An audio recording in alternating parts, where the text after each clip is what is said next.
Sasa nimewacha kwangu kwa sababu ya hii ndovu. Wanakuja mapema na wanalala asubuhi, wanaenda jioni, wanakuja na nalala nyumba. Hata sasa nyumba yangu iko pale, niko sasa 3 days sijaenda kwangu, chakula hakuna, watoto wa shule wanakaa nyumbani. Yote tumepanda kwa shamba, tumepanda ndizi, tumepanda paipai, tumepanda machungwa, kata. Lakini hata kundi,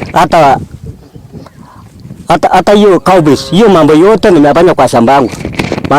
Maendeleo yangu ndio hiyo. We have reported to the government, no response at all. We have even today, I was with the Baringo warden, and then he was he distributed the camp warden. They are here. They have been defeated just because of 4 elephants. Awatoki hapa. Wamemaliza marisasi, wamerisasi hata mabomu yenye mimi tunasikia inalia saa hii.